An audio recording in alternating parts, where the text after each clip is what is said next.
بسم اللہ الرحمن الرحیم۔ انگلینڈ کی ایک خاموش شام تھی۔ آسمان پر سورج کی لالی جیسے کسی مصور نے روشنی اور سکون کے رنگوں کو ایک ساتھ گھول دیا ہو۔ اشفاق احمد مرحوم اپنی اہلیہ بانو کے ساتھ ایک خوبصورت پارک کی لکڑی کی بینچ پر بیٹھے تھے۔ سامنے گھاس پر بچوں کے کہکے، سرد ہوا کے نرم جھونکے اور پتوں کی ہلکی سرسراہٹ ایک عجیب سی طمانینت پیدا کر رہی تھی۔ بانو چپ چاپ آسمان کی طرف دیکھ رہی تھی اور اشفاق صاحب کے چہرے پر وہی گہرا تفکر چھایا ہوا تھا جو ہمیشہ کسی روحانی مشاہدے کے لمحے میں ان کے چہرے پر آیا کرتا تھا۔ اتنے میں اچانک ان کی نظر دور سے آتے کچھ نوجوانوں پر پڑی۔ چہرے پر بشاشت اور آنکھوں میں یقین لیے قدم بقدم پارک کے اندر داخل ہو رہے تھے۔ ان کے چہروں پر وہ عجیب سا سکون اور مقصدیت تھی جو عام مغربی چہروں میں نظر نہیں آتی۔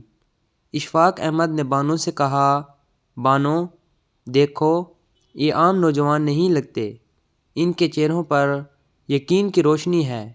بانو نے نرمی سے سر ہلایا، شاید تبلیغی جماعت کے ہوں گے۔ اشفاق احمد مسکرا دیے، ہاں، لگتا ہے اللہ کے پیغام کے سفیر ہیں یہ۔ وہ نوجوان آہستہ آہستہ چلتے ہوئے ایک بڑے درخت کے نیچے پہنچے۔ زمین پر چادریں بچھائیں اور کچھ ہی دیر میں ان میں سے ایک نے اذان دی، وہ اذان جو انگلینڈ کے پارکوں میں بہت کم سنائی دیتی ہے، لیکن جب سنائی دیتی ہے تو دل کے اندر تک اتر جاتی ہے۔ اشفاق احمد کے بدن میں ایک کپ کپی سی دوڑ گئی۔ بانو نے کہا، اشفاق، مغرب کا وقت ہو گیا ہے، یہ نماز پڑھنے لگے ہیں۔ اشفاق احمد نے آنکھوں میں عجب چمک لیے کہا، ہاں، مغرب کا وقت ہو گیا ہے، لیکن دیکھو بانو، یہ منظر مغرب کی اذان کا ہے۔ کیا تمہیں محسوس ہوتا ہے کہ اسلام کی روشنی یہاں تک پہنچ چکی ہے؟ بانو خاموش رہیں، مگر ان کی آنکھوں کے کنارے بھیگ گئے۔ جماعت کھڑی ہوئی، جوان صف باندھ کر قبلے کی سمت کھڑے ہو گئے۔ وہی انگلینڈ کی پارک جو چند لمحے پہلے صرف تفریح اور خاموشی کا مرکز تھا، اب اللہ اکبر کی صداؤں سے گونج اٹھا تھا۔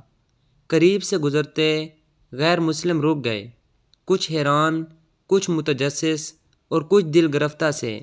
اشفاق احمد نے آہستہ کہا، دیکھو بانو، یہ وہ اسلام ہے جو دلیل سے نہیں بلکہ عمل سے دل جیتتا ہے۔ بانو نے سر جھکا کر کہا، اشفاق، شاید یہی وہ پیغام ہے جو ہم نے کھو دیا تھا۔ جماعت نے نماز شروع کی۔ وہ نوجوان جنہیں دنیا جدادیت کے نام پر بھٹکا چکی تھی، آج ایمان کی مضبوطی میں اس قدر محو تھے کہ جیسے دنیا کا کوئی خوف باقی نہ ہو۔ اشفاق احمد ان کے چہروں کو دیکھتے رہے۔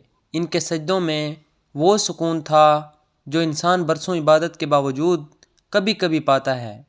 نماز کے دوران کچھ دور سے ایک اور گروپ نمودار ہوا۔ وہ بھی پاکستانی اور ہندوستانی نوجوان لگ رہے تھے۔ ان کے ہاتھوں میں کافی کے کپ تھے، ہنسی مذاق کرتے چل رہے تھے، مگر جیسے ہی انہوں نے دیکھا کہ وہ چند نوجوان درخت کے نیچے نماز پڑھ رہے ہیں، ان کے قدم آہستہ ہو گئے۔ ایک لمحے کے لیے خاموشی طاری ہو گئی۔ ان میں سے ایک نے اپنی گھڑی دیکھی اور کہا، یار، نماز کا وقت نکل رہا ہے۔ دوسرے نے ہنستے ہوئے کہا، ابھی کافی وقت ہے، مگر ان کے گروپ کا ایک لڑکا جو خاموش طبیعت کا تھا بولا، نہیں، ہم بھی نماز پڑھ لیتے ہیں۔ دیکھو وہ لڑکے کیسے کھڑے ہیں، کیسا نور ہے ان کے چہروں پر۔ وہ آگے بڑھا، اس کے ساتھی حیران ہو کر رک گئے۔ وہ ان نمازیوں کے قریب پہنچا، مگر نماز شروع ہو چکی تھی۔ اس نے سر جھکا کر انتظار شروع کر دیا۔ اشفاق احمد نے یہ منظر دیکھا تو ان کی آنکھوں میں نمی اتر آئی۔ بانو نے حیرت سے پوچھا، اشفاق، تم رو رہے ہو؟ اشفاق احمد نے دھیرے سے کہا، نہیں بانو، میری آنکھوں میں روشنی اتر آئی ہے یہ منظر دیکھ کر۔ دل کو یقین آ گیا ہے کہ ایمان زندہ ہے، امت ختم نہیں ہوئی، ابھی وہ نوجوان باقی ہیں جو اذان کے جواب میں اٹھ کھڑے ہوتے ہیں، جو مغرب کی سرزمین پر بھی مغرب کے وقت سجدہ کرتے ہیں۔ اتنے میں نماز مکمل ہوئی۔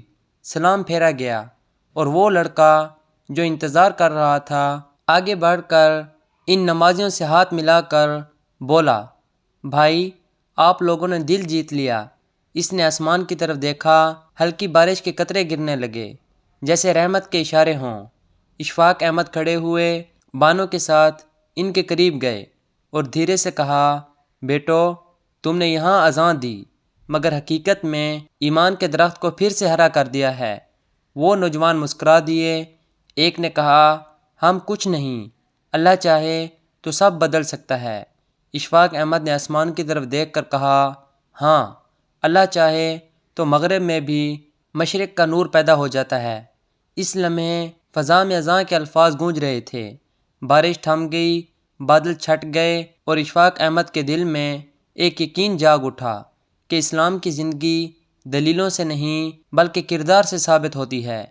اس دن اشفاق احمد دیر تک چپ رہے، بانو ان کے پہلو میں خاموش بیٹھی رہیں اور دونوں کے چہروں پر ایک ہی بات لکھی تھی، یہ امت ابھی زندہ ہے کیونکہ ایمان ابھی سانس لے رہا ہے۔